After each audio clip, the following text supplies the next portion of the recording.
everybody, welcome to the Patty G Show. We are back for a very exciting episode. This week we have the man, the myth, the legend, Ronnie Rantz himself in the chair.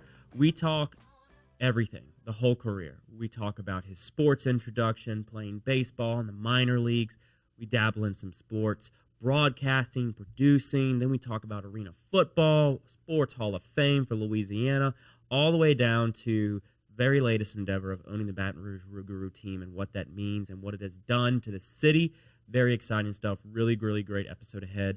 Well, before we get to that episode, I want to give a big, wonderful shout out and thank you to the folks and partners that bring you this show each and every week. Falaya Real Estate, Lake Men's Health Center, Gage, Currency Bank, the bank for business owners, and our latest apparel sponsor and partner, Genteel. Without further ado, enjoy the show. So, I mean, is that where you started out at? How did you get into? So I started out. I started out with a guy named John Semino, John S. In the fall of '96, he had a show called Around the Horn.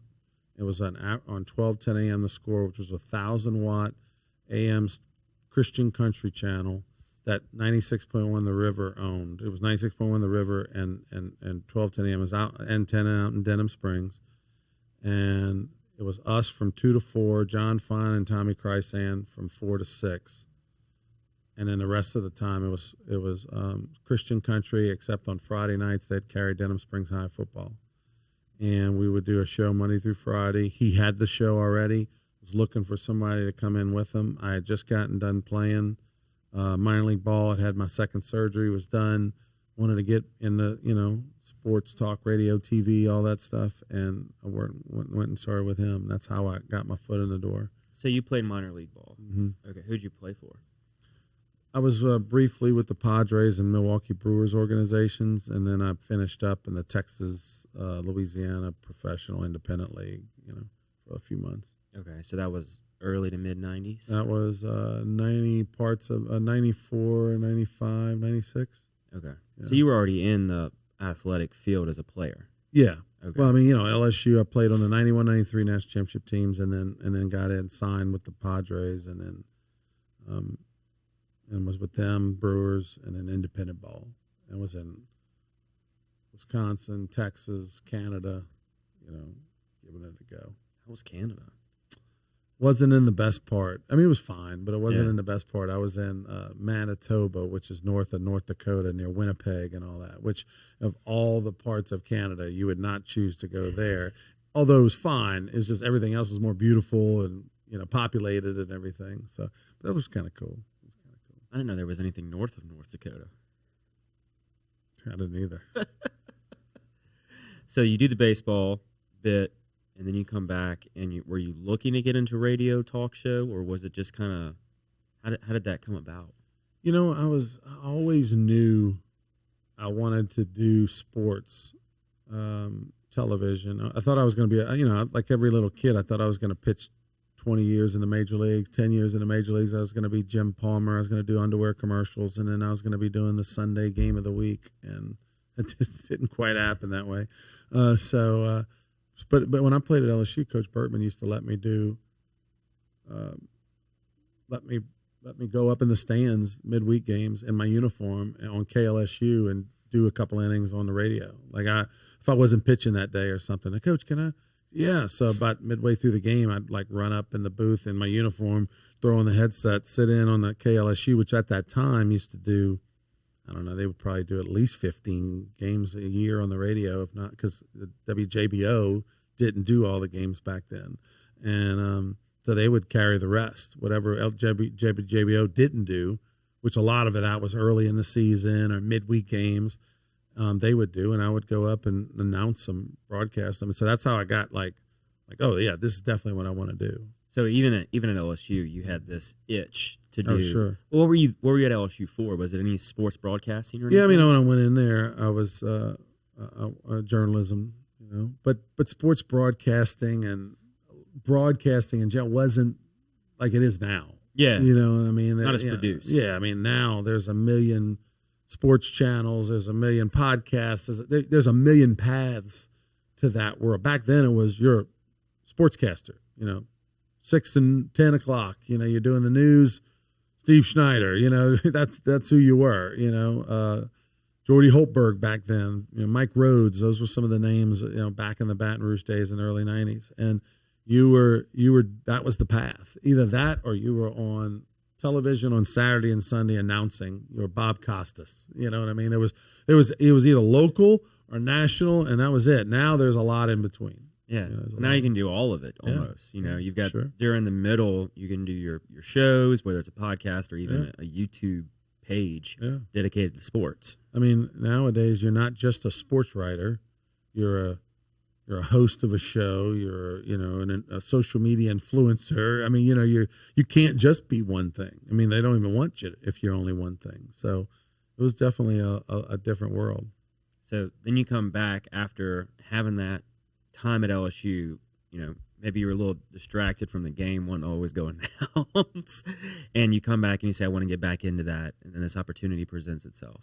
Yeah, so I'm at LSU 91 and 93, and playing baseball there, thinking I'm going to be a professional baseball player, and we'll worry about life down the road later after we've played for a decade. And then when that gets cut short due to injury and just lack of being good enough, then it's okay. Well, what's next? Well, always what's next was television, radio. When I was living in Phoenix, Arizona during my minor league days, and my family even moved out there too. It's unrelated. I worked as a production assistant, and I worked as all that behind the scenes. Working for free or working for pay, hardly anything. And I got in with ESPN and Fox and all those guys behind the scenes as a PA person whenever they would come to town for events. So I learned a little bit. Saw what it took to put things on television, kind of got the concept of it. And so the opportunity presented itself in 96 and 97 back here later that decade. And I jumped at it. So how did you get involved with ESPN and all of them while you were up there? I had a buddy who had his foot in the door, and he was a production assistant. He was fortunate. His mom worked for Southwest or America West Airlines back then, which got absorbed and became Southwest Airlines. So he could fly for free all over the country on standby and stuff. Oh, that's cool. And so he did a good job, and he would be able to tell the producers and stuff, hey, you don't have to pay me more than $75 a day or $100 a day. I can be in Miami for the golf tournament this week. Just find me a cot, or sleep on somebody's hotel room floor. So he got in there, and it was Christian Stevens was his name. He got in there, and he kind of brought me along, and I learned from him, and I became that guy and in Phoenix. So did a good job and just was a hard worker. Again, it goes back to didn't worry about the pay, didn't worry about the hours, just wanted to do a good job. And, when you do a good job, those producers tell other producers, friends, hey, when you go into Phoenix, here's my list of key guys, whether it be, a stage manager, whether it be a production assistant, whether it be a runner, or, a driver, it doesn't matter, right? Stats person, whatever. And so I kind of got on that list, and then you just kind of promote yourself and you're calling around. Hey, I hear you coming for the NBA finals in a few weeks. Hey, I just want you to know if you need anything, I'm your guy, And I did that for a couple of years and learned a little bit behind the scenes about what it takes to do television and sports and loved it. That concept of having to prove yourself at the ground floor and not having any other work you can showcase is almost probably unimaginable for those folks coming up now, right? Like there's none of that. Well, you got to hear about me through this person. It's just do a quick Google or do a quick Instagram search. Right. You can find me now. Everybody's got their portfolio always on display, whereas back then you had to bust your butt. Well, literally, I picked up the phone, called a stranger, left a voicemail or talked to them on the phone, and had to pitch myself and maybe give a reference, right? Hey, Fred Gaudelli, for example, was somebody I worked for. Fred Gaudelli ended up producing Olympics, Monday Night Football, Sunday Night Football. I mean, like Fred Gaudelli is one of the great names in sports. He started out as a second-tier ESPN producer, and I started working with him on Super Bowl Tonight, which was on ESPN2, when ESPN2 was like, ooh, you're on ESPN2, like second rate. And like that was back in like 95, 96, something like that. And so Fred, he endorsed me, and once you had his endorsement, that helped, And I worked for John Madden's crew back in the day. I was a stat person for a little while on some of his games and stuff. Did a Super Bowl party with him. He and I, they have a video of us playing the bongos, and they showed it on like the lead up show on Super Bowl Sunday back 25 years ago. So I have some cool stories, but the bottom line is, like communication, nowadays, text, email, not in-person Zoom, meetings. People don't know how to interact and communicate as well with each other at the younger generation. It's, can they look in the eye? Can they shake your hand? Can they carry a conversation, talk about other things besides just the topic at hand? Are they awkward? And the answer is more and more of them are yes, because they just don't get trained that way. Society's not that way. We don't go up to a young lady or man and ask them their name and then get their phone number on a bar napkin, like I did in college. You just swipe left or right. You know what I mean? Like it's so true. Hot or not, that's it. I've had to train my staff. I'm like, if you need anything from me, instead of messaging me on Teams, call me. Right. Because I need you to be able to articulate over the phone without seeing my face. Right. Because it's a skill you have to learn, because they don't know to do that now. Right. They're going to FaceTime or whatever, and then they can see, and it's just like you're standing there. They don't know how to talk to essentially a blank wall and sell yourself and stay attached to the conversation. Yeah. And the good news is for those people that can, you have a leg up. Oh, yeah. It's almost an easier path for people that are comfortable in their own skin, know how to communicate, know how to articulate, know how to sell a little bit, nobody have a personality, a work ethic. Like those people are becoming fewer and further in between. And so it's easier to be successful now in some ways. Yeah. If you put a little bit more effort forward than just expecting everything. Right. Oh my gosh. Right. In whatever field you're in, it's not specific to this industry. If you go out and put forth a lot of effort and show you want to work hard and be willing to sacrifice the pay, because now they always want to come in and say, I'll work very hard, but here's my ask. Right. And you're like, I've got the opportunity here. I think the other thing too is like, you have to, especially right out of college, you say, well, what would you tell your young self? Right. Don't take a job for the money right out of school, unless you're in one of the, if you're in a field like doctor, lawyer, engineer, one of these super high net type jobs where, it's a lot of it's based on your education, and then you start out at a nice high threshold, right off the bat. But that's not 90% of the country. But I say, one, find some things you think you want to do. We don't always know.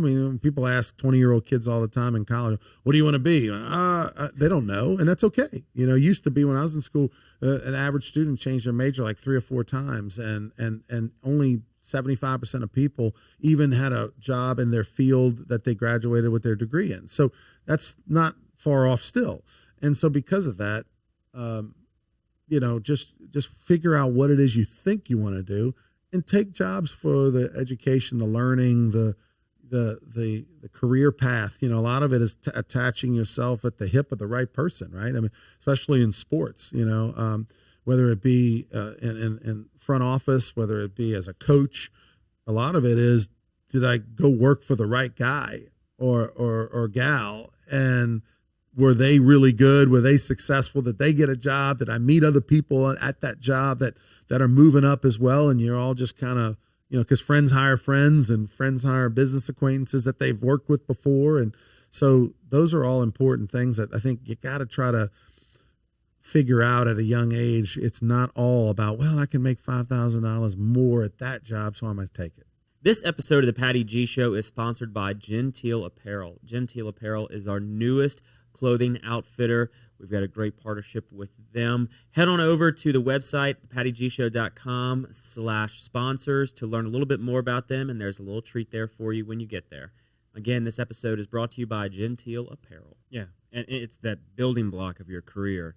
You don't come out of college and get your end job, right? Yeah. You have to build your stepping stones. And that those internships in college are really important. I had a guy named Mike Daly who was like a third string second baseman at LSU in the 90s for Skip Bertman, and he went and interned either 1 or 2 summers for the Philadelphia Phillies. Now his family was originally from the East Coast.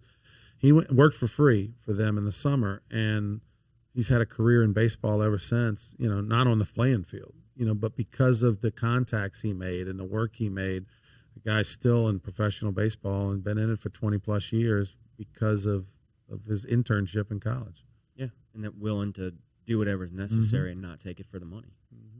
So then you're coming back with this attitude of I want to do what I can in the sports industry, and you pick up your gig post recovery of everything from the minor leagues, and it's in sports radio. Yeah, so I mean, like I came back to Baton Rouge in the fall of 1996, got a job at Copeland's on Essen Lane as a server. Love it. A friend of mine's dad owned the Copeland's in Lafayette. I needed a job right away, made a call. Next thing you know, I'm slinging corn and crab bisque, which was fantastic back in the day over there at Copeland's. That was like the place. Jimmy Swaggart used to come in there on Sundays and eat after service, and a lot of times I served him brunch. He was not a great tipper. But anyway, I did that for like 3 or 4 months, but while I was there, John S., who had a show called Around the Horn. John S. is he's a sheriff's officer. I don't know if it's Baton Rouge or Livingston Parish, but he's a sheriff's officer now. And John S. had a show called Around the Horn. It was from 2 to 4 and 12:10 a.m. The Score, Christian Country Station in Denham Springs, Louisiana, which was the sister station to 96.1 The River. So Christian country all day and night, except for Denham Springs High football on Fridays. Our show from 2 to 4, John Fine and Tommy Chrysand from 4 to 6. I got involved with him in the fall of 96, and the rest is history. I stayed in it. I did a show with Tommy for a while. I did a show with Larry Matson, who was a great name from New Orleans back in the 80s and 90s. He was a sportscaster there. Gordy Rush, others. And it kind of, 1210 got bought by Clear Channel, which is now iHeart, and the rest is history. So you're on this radio show. Where does Louisiana Sports Hall of Fame come into play? So Louisiana Sports Hall of Fame doesn't come into play until 2016. So I was, doing sports talk radio. I used to do that daily back in the late 90s. Then I started the Jumbo Sports Network, a television network where we produced and syndicated LSU baseball games for all over the state, all over the country. Did that for a number of years. And everything, still had little shows, radio and TV, and mostly broadcasting college baseball games around America. But then got into the casino business. Worked there at player development at LeBear's for 2012 to 16. Worked for Mickey Parrington and Bubba Willis, Kim Ginn, great people. Learned a lot from them. And then 2016, the opportunity presented itself in that summer to apply for the opening for the CEO of the Louisiana Sports Hall of Fame Foundation. And I was fortunate enough to get it and been doing that ever since. It's a labor of love. So we got to back up a couple years because you Yeah. mentioned a lot. There's a lot. There was a lot of things that happened between the fall of 96 to 2016, that 20 years, mostly college baseball, broadcasting. I mean, Lynn Rollins and I probably have done 1,000 college baseball games. I've done mostly LSU. I did 15 LSU games this past year for SEC Network, but I also did games in other sports. I mean, we've done arena football. I was a GM of an arena football team in 2001, the Lafayette Roughnecks. What? Over there. I mean, but I had my hand in lots of different things. But I would say, from 96 to 16, outside of the casino stint and outside of the Lafayette Roughnecks stint as the GM of their football team, most of it was spent cutting my teeth and producing and syndicating college baseball games on television. And that was a passion. LSU baseball wasn't on TV at all, except when they went to the College World Series or if they were in the finals of the SEC tournament. And in 1998, we started broadcasting a handful of games and a little bit more and more. And so from 98 until,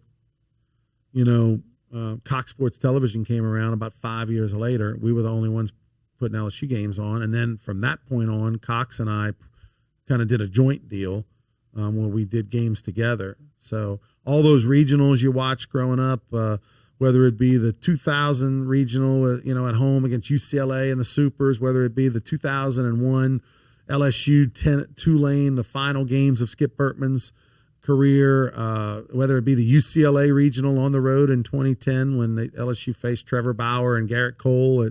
All those were produced by the Jumbo Sports Network. So you started the Jumbo Sports. So how does one, I guess at the time it's a whole lot different than it is now. Yeah. How do you go about starting a sports network?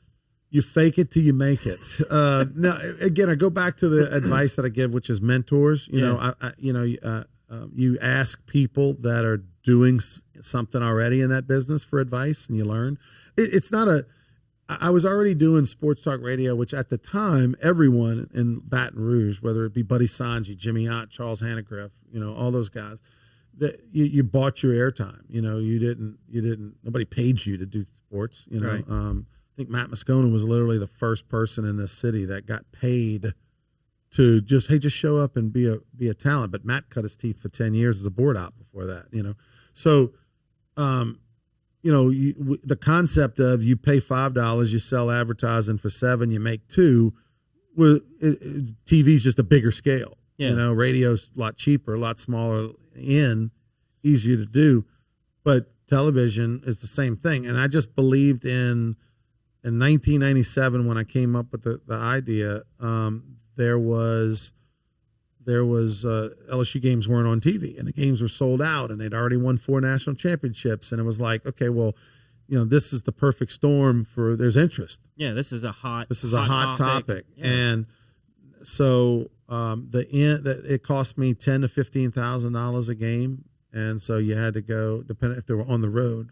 At home, it was closer to 10, but so you had to basically go sell more than that, whatever that was. That's what you made. And it was scary because I never walked into businesses before and said, "Hey, can I get $10,000 from you?" Or 30 years ago. You want to sponsor this new thing we're trying? I'm nobody. I don't own a truck. I don't have a station. But trust me, this is the idea, right? And so what I did was I went around the state to all the different TV stations and I said, "Look, let's do this deal." And the deal was they got half the inventory. They didn't have to pay a dime. I gave them half the inventory. I showed them a list of the games that I was going to do. I had to talk to the colleges to get the rights to them, which that was a whole new concept back then. Now, it'd be a tougher ask because everybody's got rights that are controlled by someone else. Back then, it was you called Alabama and said, "Look, LSU's playing their 3 games in March. Can I put the game on Sunday on TV? It'll back to the state of Louisiana." Okay. That was okay. Because no one was doing it. Send whatever paperwork you got to sign. Or it wasn't even real. It was like an email. That was about it. So, of course, crazy. That all changed over the course of the last 30 years. But that was the concept. And you just prayed it didn't rain. Because if it rained, and you've already you lost $10,000. Wow. Yeah. I'm assuming you had quite a few games that got rained out. Actually, no. Over my career, of doing this, there's really only been like 2 or 3 where we were there and the rains came and we didn't get it in. And usually what you did was you were able to come on the air, do the open, which you can run 3 minutes of commercials in a pregame open. Like we were able to get some of the business in before we had to bang it. And then if we did, what we did was we just took that inventory and we figured out a way to roll it into future games. Like hey, sponsor X, you had 3 commercials that didn't air. We're going to air 1 in the next game, 1 in another game, future game. And everybody was cool about it. But we were very fortunate, fingers crossed, that we did not have a lot of situations where we rolled up on site with trucks and people and crew and just got canceled. So that's what I was about to ask next. The tech that had to go out there. I mean, now there's stationary stuff everywhere, all over every stadium. But at the time, there was nothing, right? Oh, no. We were rolling satellite trucks. We were rolling production trucks. We were hiring crew from whatever city the game was in. I mean, we would bring some core producers, directors with us to everything, but everybody else, the camera guys and all that, you'd hire, in Nashville or you hire in Tuscaloosa or whatever. Man, those were fun days. I'll tell you one story. Lynn Rollins and I were at South Carolina. This is probably 20 years ago. We were at South Carolina doing a game, and we had a generator. It's a Sunday afternoon, 1:00 game. It's about the 5th inning, and all of a sudden, whew, power goes off. We're off the air. Now, we're on every city in Louisiana, and we're on at the time, Comcast Sports Southeast. Comcast Sports South out of Atlanta, which was in, I don't know, 12 states. So we're probably 5 million homes, 5 to 10 million homes at the time. We were broadcast to. Wow. And we're off the air. 5th inning, SEC game, South Carolina, LSU, bam. No, I'm getting calls left and right. I mean, I'm literally the color analyst and the executive producer, and I'm getting calls. And the generator guy. Yeah. So all of a sudden, I run down to the production truck and the satellite truck. What happened? They're like, well, the generator just crapped out on us. It just went out. Now it's Sunday afternoon at 2:30, 3 o'clock. I mean, so you're not calling it. Everything's closed. Yeah, I was about to say 20, 30 years ago, everything's closed. I call the 1-800. I mean, it'd be closed now. Even now, on a Sunday afternoon at 3 o'clock, you're not getting a generator, And also, how long is that going to take to get? The game's going on.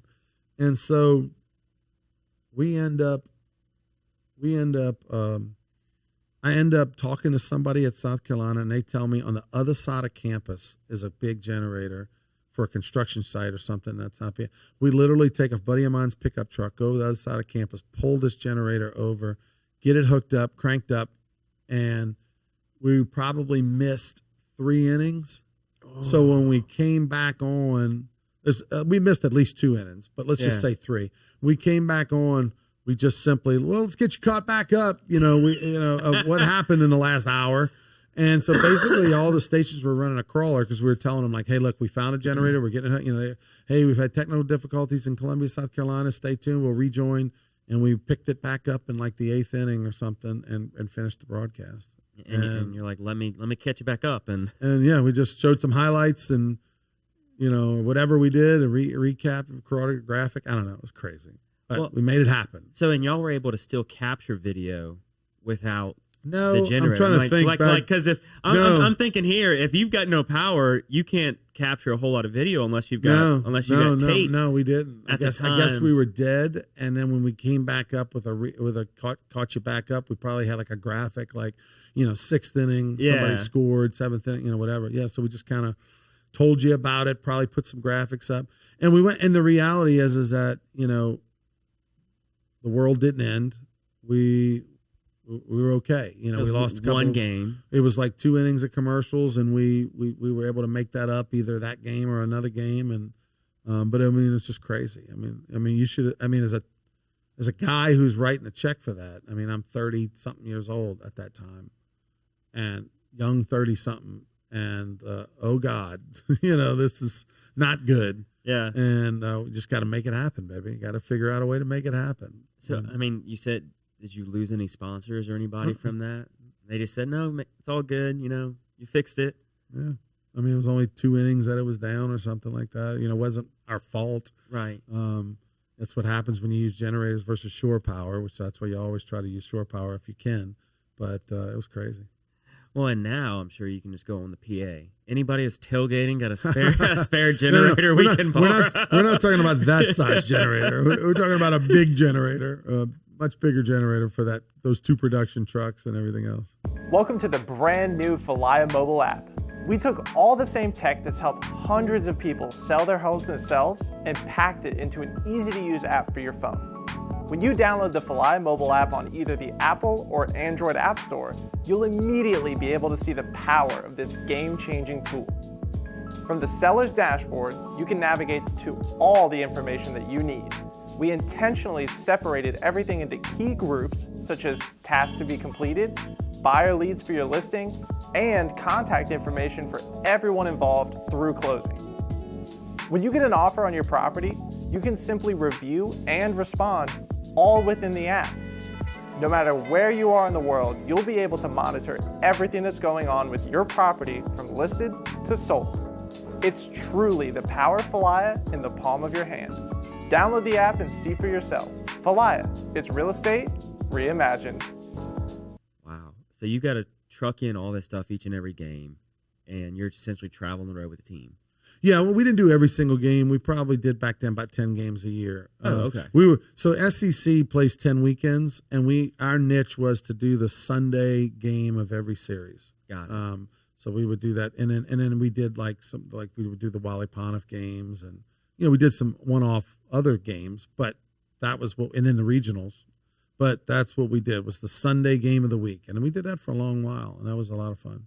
So and then Cox comes on your door and says, "Let's partner." Yeah, so CST comes in. They're a regional sports channel. They were around for 25 years, probably. Yeah, CST made it before they went under.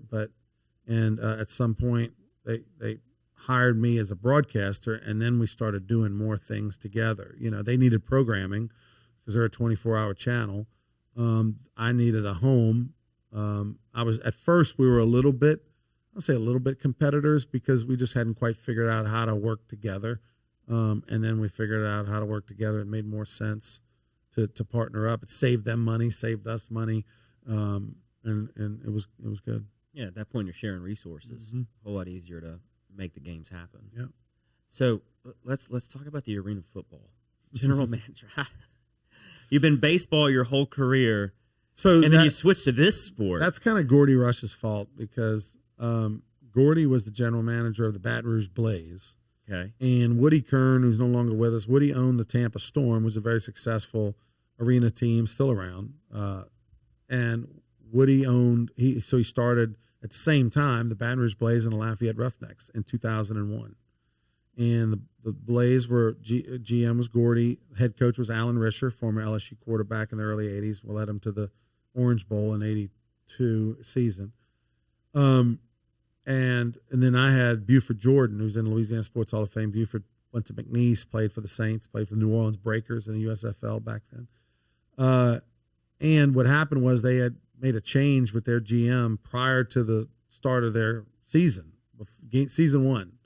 4 months before they had a situation, they got rid of their GM. And so Gordy's already there. There was a guy also who was the president, Dave Winham, who was the president over both the teams. Dave's from Michigan, good friends with Brian Kelly, hired Brian Kelly in college. He was a GA for Dave back in the day. And he got to know me through Gordy being in Baton Rouge. Job opened up, and he needed someone who could sell, who was a sports guy. And that's how I was able to get in there. And it was talk about a learning curve. 28 years old, 27, 28 years old, GM of an arena football team, which your job as a GM of arena football team is not player personnel. The coach handles that. It's marketing, advertising, and, running a business and dealing with the arena. And, you got a dance team you got to put together and, all that stuff. And we were not good on the field. We went 4-12. I had to make a coaching change after 12 weeks. And then, but our dance team won the award for best dance team in the league, the Hot Shots. That I'm very proud of. So your portion was extremely successful. Very successful. But unfortunately, neither team came back the next year. The owner had some financial problems with something unrelated. He had owned some healthcare companies in Texas, and one of them pulled a lot of businesses down with it. And so if he had 10 businesses, some of them had to go to keep everything afloat, and those two were went away. So that was a kind of a shame because Baton Rouge Blaze actually were trending upwards. They started their season slow. They ended up with a winning record and were trending in the right direction. We didn't have a good record on the field, but we were fine off the field. And unfortunately, both of them went away. So we don't have any arena football teams now in the state? No, not anymore. Okay. I figure it's not that big of a sport right now. Well, the problem with arena football is it was rocking and rolling about 15 years ago. The New Orleans Voodoo were owned by the Bensons. And we're playing in the arena and, practicing at the Saints facility and all that kind of stuff. And the players were making as part-time seasonal work, players. The average salary was like $35,000, $40,000 a year, which is strong. Yeah. Super strong. And like you had some quarterbacks making like $200,000 a year, like in the league, but John Bon Jovi owned the team, the Philadelphia Soul, John Elway owned the team out of Colorado and part owners and all. And, but then the players got greedy and they unionized. And when they decided that they were going to unionize, the owners went, we're folding the league. Like we told y'all not to do it. And now because we can't, this isn't sustainable financially. If you guys aren't happy making $35,000 a year and you want more, the model doesn't work. Yeah. And so They shut the league down. There was no arena football for like a year or two. And when they came back, it was the old model, which is what they originally started in the 80s, which was, I think something along the lines of if your team won, you got like $600 a game. And if your team lost, you got like $400. Wow. And it came back with that. It's never been the same since. But 15 years ago, they were on ABC, they were on ESPN, arenas owned by real good groups and people with money and all that, and trending in the right direction, and the players got greedy. Wow. So then you go from that, and you still have the broadcast network, and then do you end up selling it at some point before going to casino route? Or yeah, so I mean, from pretty much for a decade, till I got into the casino business, from 2002 to 12, I was just freelancing as a broadcaster. I had the Jumbo Sports Network, and we're doing work with CST. I was involved in a show called Prep TV for 5 years, which was a high school sports magazine show. I was the producer of that. Wright and Percy Insurance, Sean Norris, they were, back in the day, they were the owners of the show. They hired me. John Jackson, who does a great job in television as his own production company now, been super successful. There's two John Jacksons, not the one downtown. The one from St. Francisville did hunting, fishing shows and all that stuff. John and I worked together on Prep TV for 5 years, and that was a great show. There was an old show in the 80s called Scholastic Sports America. It went into the 90s on ESPN, and we kind of copied that model. It was a 30-minute show. We did 4 feature stories every week during football season, during 15 weeks of football season. We did 1 year, we did the spring too, but we did mostly football. And, you feature stories of athletes around the state, men, women. And that was a great show. We did that from 2000 to 2004. And so, freelancing, self-employed, got involved with Red Zone fundraising in the latter part of the decade. Louisiana's #1 high school sports fundraising company. A friend of mine, Craig Lamont, owns and does a lot of great work around the state. And I worked with them for years as well. And so never was one that had just one job. I was about to say, it doesn't sound like never had a 9 to 5 with a 401k and went home at 4:59. None of that. Always was self-employed. Always did multiple jobs. Always and don't really know any other way. Don't think I could do 9 to 5. Definitely at this point in my life, I couldn't. That would be too boring for me. Thank you so very much to Currency Bank, a proud sponsor of the Patty G Show. If you are looking for a business bank that fosters on 3 core values, relationships, service, and technology, Currency Bank is the place for you. They pride themselves on convenient, accessible, and secure online banking resources where you can manage your account balances, initiate transfers, enroll with e-statements, and more via their online portal. Between the relationships, the service, and the technology, they are going to be that partner with your business every step of the way, regardless of what you need. Currency Bank is the bank for business owners.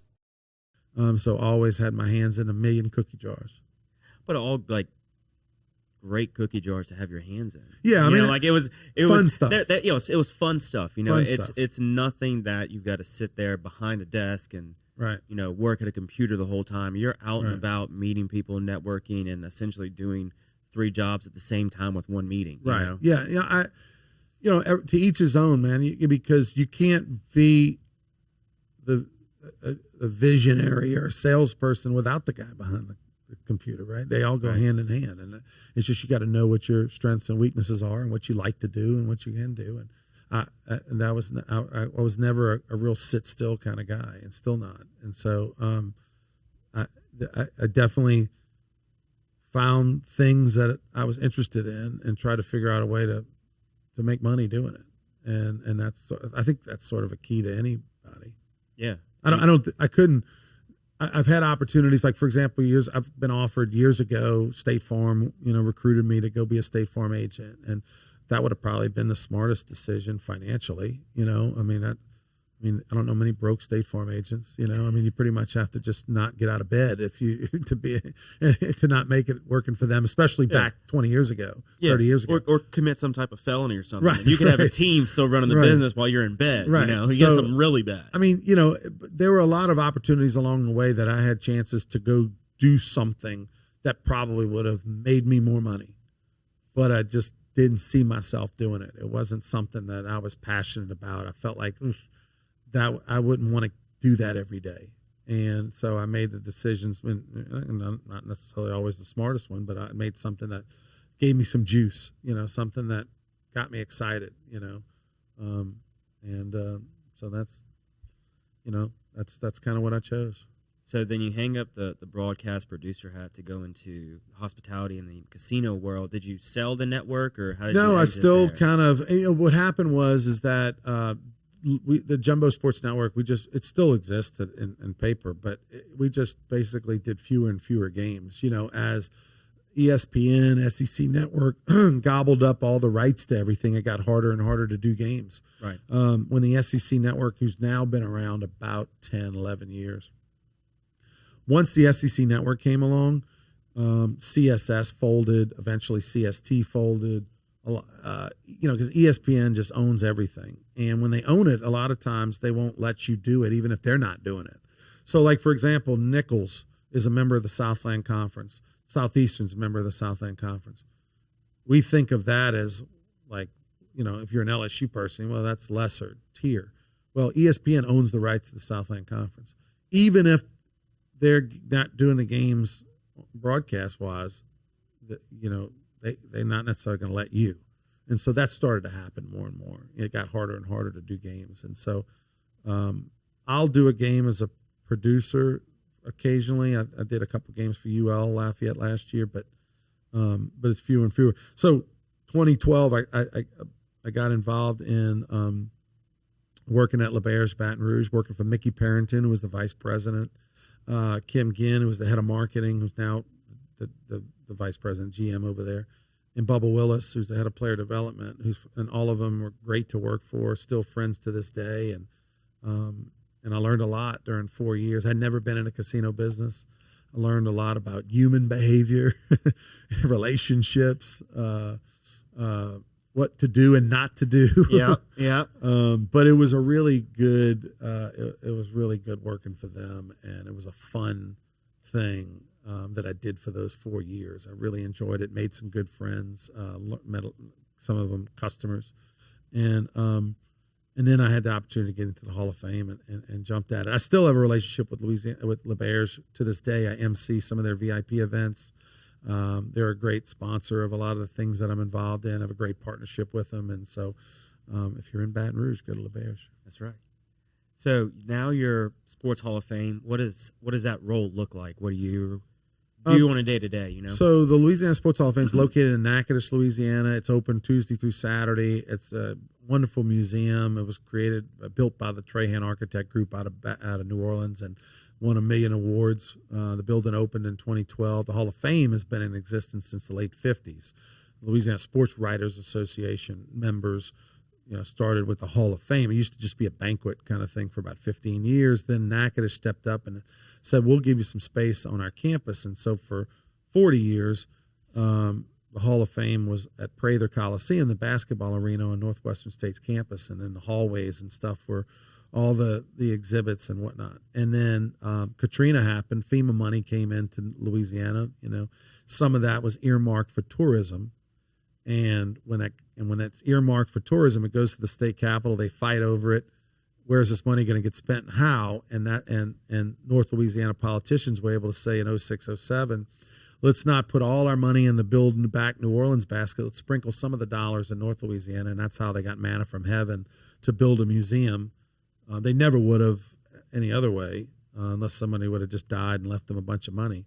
And so they got this beautiful $15 million museum, thanks to Katrina, really. Yeah.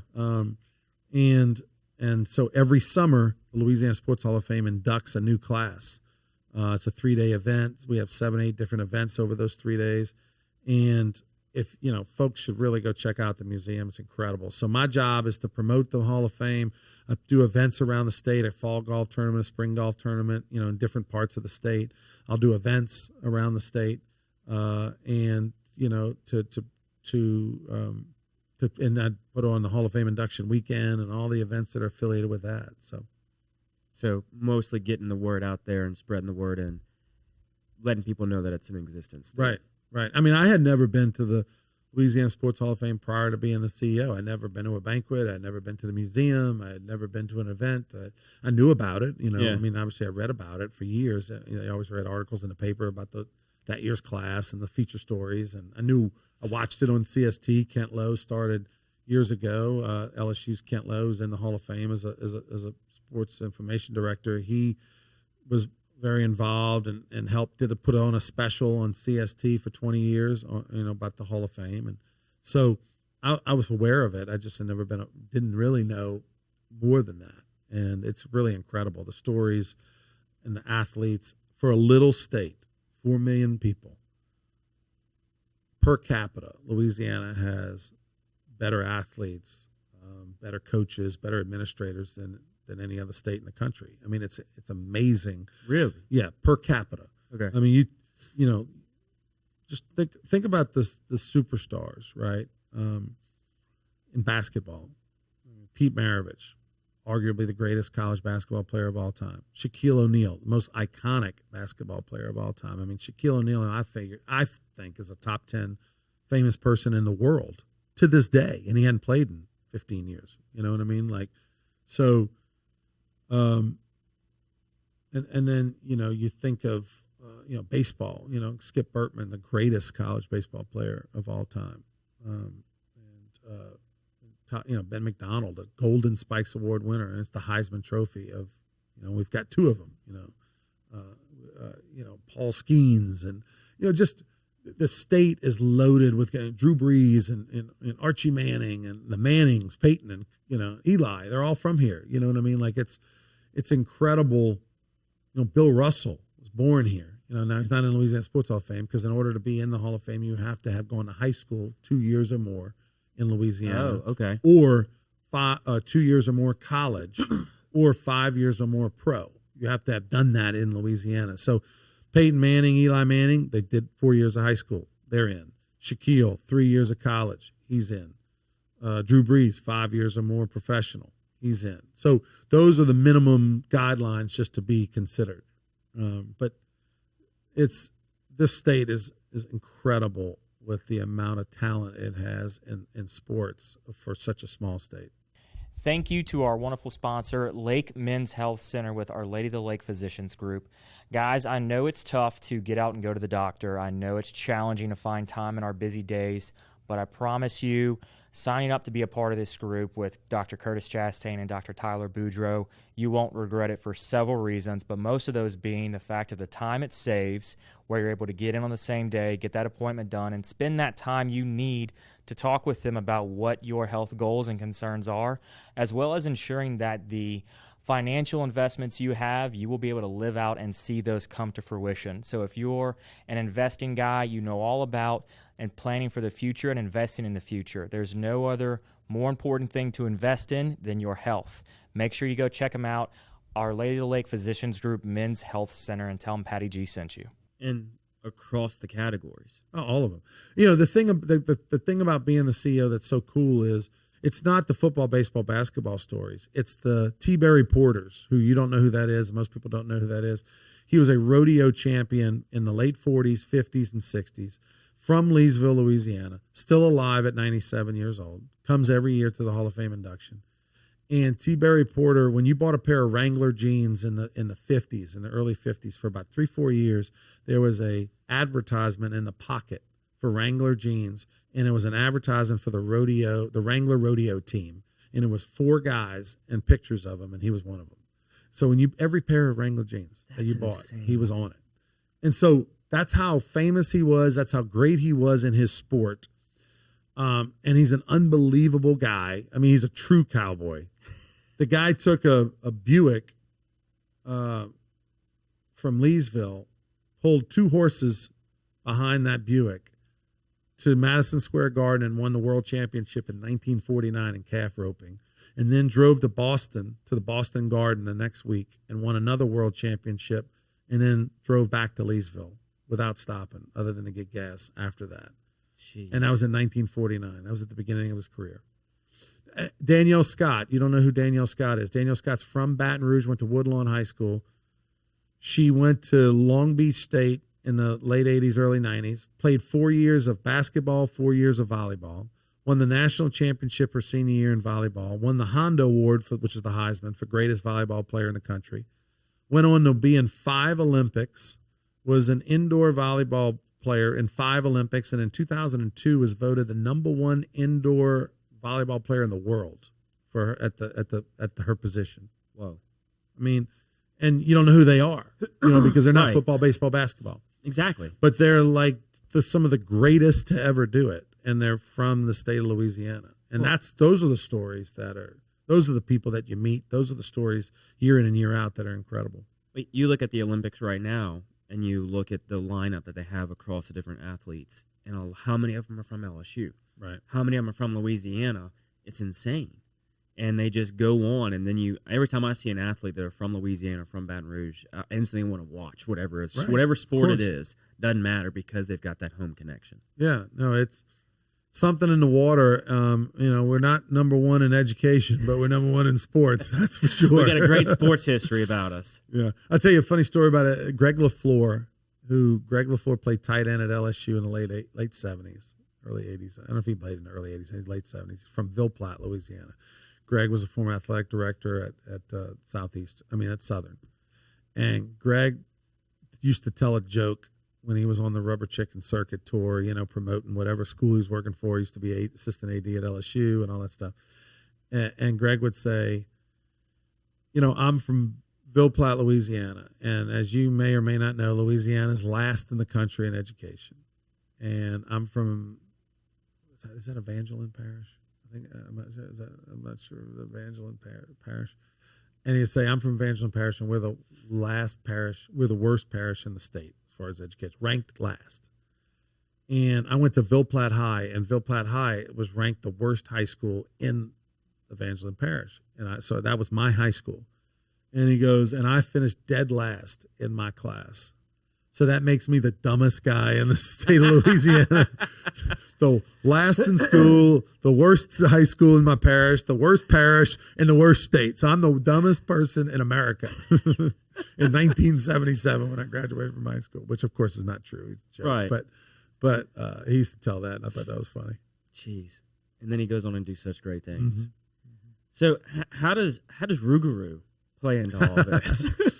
So in 2022, in February 1 of 2022, I purchased the Baton Rouge Rougarou. And what the Baton Rouge Rougarou is a summer collegiate baseball team. So think minor league baseball, but with college players. It's very simple. A lot of people have been to minor league baseball games. You've been to the New Orleans Zephyrs, the Baby Cakes, the Pensacola Blue Wahoos, the Biloxi Shuckers, the Jackson 96ers back in the day, or whatever they were. I forget back in the day. But now they're the Madison Braves or something. But everybody's been to a minor league game, or a lot of people have, or you know what it is. You watched Bull Durham or something. Yeah. It's the same thing, except instead of paying players, you house them and feed them and travel them, and they're college guys. They're guys that are in college that have college eligibility remaining. And so I had followed it. Uri Gava, who owned the Brazos Valley Bombers, started the Baton Rouge Rougarou in 2019. He had a successful team over in Texas already. It didn't work out in 2019, wasn't very successful. 2020, they didn't play because of COVID here. 21, he sold it to a guy named Ricky Van Asselberg, who was from Alexandria area. I kind of knew Ricky a little bit. Ricky's a lifelong minor league guy, manager type guy. And so he bought the team. When he came to town, he called me. I didn't ever think it was a great fit. It didn't turn out to be. I figured he had some healthcare issues, needed to sell the team. And so I bought it from him in February of 22. And I just completed our third year. Grayson McDonald, who works with me with Louisiana Sports Hall of Fame, and Casey McKenzie, who's the general manager of the team, are both big, huge helps. And we made it. We're successful. We're making money. We're putting on a good product. Everybody who comes to Pete Goolsby Field, which is right there downtown next to Memorial Stadium. Everybody knows where Catholic High plays football, where Billy Cannon played football. That's Memorial Stadium. Well, right next to it is Pete Goolsby Field, where Baton Rouge Community College plays. And it's fun, man. We have fireworks on Friday nights. It's June and July. Our first game was May 30th. Our last game was July 28th. It's a fun 2 months. A lot of games, 48 games packed in the 62 Holy days, smokes. 24 at home, 24 on the road. And we play in the Texas Collegiate League, which there are 2 other teams in Louisiana out other than ours. There's the Lake Charles Gumbo Gators. They play at McNeese. And then there's the Acadiana King Cutters. They play at Faubacker Field in Youngsville, which has housed a lot of state championships back in the day. And those are our competitors, and we have a good relationship with them. We pull for each other. We want them to be successful, want the league to be successful. But at the end of the day, when we get on the field, we want to beat them. And we had a good year this year. We went 23-21. We had the best record of any team in the state of Louisiana, but we didn't make the playoffs. And so we're regrouping and to try to win a championship next year. I was about to say, so next year you got to come back stronger. Absolutely. Got to beat those Texas guys. No doubt. And how has that been? I mean, makes total sense. You wear multiple hats, you do multiple things, but the balancing act, I mean, they go hand in hand. Yeah. Right? You know, the Hall of Fame and owning this team, but just how has that been to see the impact on these college athletes' lives? I mean, that's, to me, the bigger story than just playing baseball for June and July. Yeah. Well, all of these players, they go play in the summer. Well, not all, but a lot of players go play. There's over 25, 30 leagues around the country, Cape Cod being the most famous league, which I played in college. And that's the number one league. It's got the highest prospects. It's got 80 years of history and all that.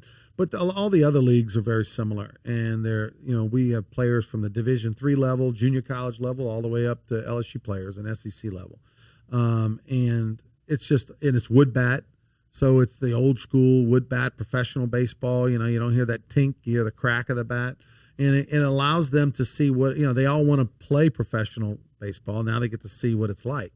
Yeah. Play every day, wood bat. The grind, you play every night at 7:00, your schedule's the same, can you handle it? Can you be successful? Can you be mentally tough enough to get up every day and be a professional? And so it's sort of like a rehearsal for that. Yeah, which makes sense. You get the practice in to see if it's what you want your career to be. Mm-hmm. So that's exciting. That's fun. I'm excited to see the year coming. I'll tell you, the best part about it is the little leagues, man. We've got tons of little league teams that come out. We've got tons of travel ball teams and softball teams that come out from 5-year-olds to 15-year-olds, and 18-year-olds. We had the Marucci World Series teams come and stuff. It's they love it. We have fun jumps out there. We got a couple fun jumps out there. They're playing games. They're chasing foul balls. They're getting autographs from players. I mean, they think these guys are the Yankees. They don't know. And they love it. And we let them on the field warm up with the team before the game in the outfield. Kids can go warm up with the kids, and they can run out to their positions for the national anthem. And we got a mascot. Rue runs around, our mascot, interacting with the kids. And like I said, we have fireworks on Friday night. We always have some sort of promotion. Tremonti's hamburgers. Mike Tremonti and them. They literally made custom hamburgers and sausage just for us. We got the Rougarou sausage. It's a specialty jalapeno cheddar cheese stuffed sausage. And so we have good food. I mean, everything's personally endorsed by me. We don't sell anything I wouldn't eat. Guarantee. We don't sell anything I wouldn't eat myself. But it's a lot of fun, man. And it's every game's at 7:00 at night. You don't ever have to wonder when. And it's old school family entertainment. Yeah, and I think that's what has now drawn so many people to go to the games, is that it is a family fun environment. It almost kind of reminds me like the Savannah Bananas, Yeah. Like it's just all for the family. Yeah. Everybody there is going to have a good time. Yeah. And a lot of on-field promotions and interactions. It's not just baseball. There's a lot else going on. Which is awesome. Yeah. This episode is proudly presented by Gage. Gage is a local company here in Baton Rouge, Louisiana. For over 40 years, Gage has provided businesses with the very best telecommunications, IT, and standby power services available. Gage has a variety of services, including Gage Cloud Voice. It is the last phone system your business will ever need. You need to give your business the ability to be accessible anytime, anywhere, and with Gage's cloud-based phone system, you'll be able to accomplish just that. Not only do they have Gage Cloud Voice, they have fully managed IT services that are proactive network monitoring, 24/7, 365, help desk, business continuity, continuity, they are there for you. What you're also going to need is some cybersecurity. Gage is there to safeguard your business from potential cyber threats, even when you aren't aware they exist. Gage also is power and leaders in standby generators. They are the #1 Cummins dealer on the Gulf Coast and provide generators to homes and businesses of any size so you can keep life going. Gage, better connected, a proud sponsor of the Patty G Show. So before we get you out of here, to kind of wrap up, we have a set list of questions we ask every guest. So the first one is, what is something that as a kid you wish you could still do today? Something as a kid that I wish I could still do today. Well, the two answers to that. One, the sappy one would be go have a catch with my dad, right, who passed away 3 years ago. That would be awesome. The other one would be, I used to love just getting on my bike and just going. I mean, my mom watching this show, she has no idea how far I drove that bike. But my buddies, that was just a different world back then. But, now they don't do it. But I used to get on my bike, and I grew up in New Orleans East, which I wouldn't ride my bike through New Orleans East now as a grown-up without a lot of protection. But I grew up in New Orleans East, and we lived there till I was 13 years old, and then we moved. And from the age of 7 to 12, I rode my bike everywhere and explored that area and city and things, and you go jumping in the woods and all kinds of different things. So I'd love to be able to still do that. It's just a freeing concept. Just get on your bike and going wherever you want to go. Yeah, absolutely. So you've been all over the place in sports, from playing to coaching to being general manager to being broadcaster to now owning a team. What are like 3 lessons you've kind of learned along your way? You can't. I'll take someone with a good work ethic over anything. I mean, you don't have to be the brightest. You don't have to be the smartest. You don't have to be the most talented. You just have to be able to want to work. I'll take that guy or gal over anything because they're going to be successful. And again, the successful isn't always they make the most money, but they're going to be successful in life. They're always going to be able to figure it out. They're always going to be able to provide for their family. They're always going to be able to have a roof over their head and help a business, whatever it is that they're doing. So work ethic, really to me is #1. #2, be honest. Know what your strengths and weaknesses are. Don't always fake it, right? Hey, I'm good at this. I'm not good at that. And hire people that are good at that. Don't be afraid to hire people that are smarter than you, and don't be able to hire people that know. I want to hire people that know how to do things I don't know how to do. And so then learn. Don't always stay that way. Learn how to do those things you don't know how to do. They can teach you. And then you have to, I don't know if whether it be mentor, whether it be your boss, whether it be a family member, you got to have that person that you can go to and have conversations with and be honest. Therapist, whatever, find somebody that you can bare your soul to and be honest with and reflect, because you can't just stay the same. You got to constantly be growing and changing. And so whether it's asking for advice or whether it's just bearing your soul and kind of getting advice on how to deal with things, I think I'm a big fan of therapy as well as having that mentor type person. Yeah, 100%. What do you love about Baton Rouge? For me, it's home. And I think with home, you give it a pass. And what I mean by that is, we're not, it's not perfect, but it's home. It's where I grew up from a standpoint of I went to college here. Every place is a memory. Obviously, when you've been here since you were 18 years old, I'm 52 now. I mean, I got tons of friends. I love the fact that it's where the state capital is. I love that you got the politics and the political side, and everyone in the state has to come here. Wherever you are, it doesn't matter what you do in politics. It gets settled and decided here. But LSU plays a huge part in my life from a standpoint of just those 7 Saturdays there's nothing better. Just the whole day is just fantastic. The whole weekend. the vibe. Businesses do better. Everybody's happier. When LSU's going good. Baseball, I probably spend on the 35 home games a year. I'm at about 80% of them. So LSU plays a big part of my life. And then of course, being a father, my daughter's here, and so I had opportunities to leave. But I was never going to leave her. I was never going to be that father that had my daughter grow up in another state while I was someplace else. So it's family, it's LSU, it's the state capital, and all my buddies that I like to play golf with live here. Love it. So what can I do to help you? Spread the word of the gospel of the Rougarou and the Louisiana Sports Hall of Fame, man. I just want folks to go explore Natchitoches. It's a wonderful city. Oh, yeah. Go to Natchitoches. Go check out the Louisiana Sports Hall of Fame.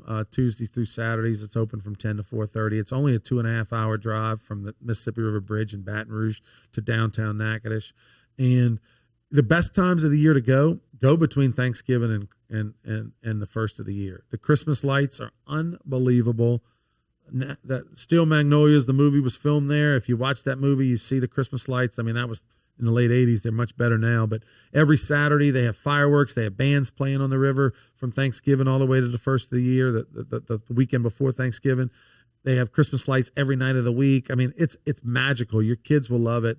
People will know about it, but not everybody's going. Go check out the Christmas lights. Go see Louisiana Sports Hall of Fame in that November through December corridor, or come in usually late June. The last weekend in June is traditionally our induction weekend. It's amazing. This past year, Simone Augustus was inducted. We were actually voting August 18th about this year's coming class. I think you're gonna know some of the names. Oh yeah, definitely big time names. So we're excited about that. I love that, man. Well, thank you for coming on and sitting down with us today. Thank you, Patty. Appreciate it, buddy. This was a lot of fun. Thank you. Thank you, everybody else, for listening or watching, whatever platform you're consuming us on. I really appreciate it, and the guests do as well. So check us out each and every week. We come at you with a new episode. And yeah, this has been the latest episode of the Patty G Show. We'll catch you on the next one.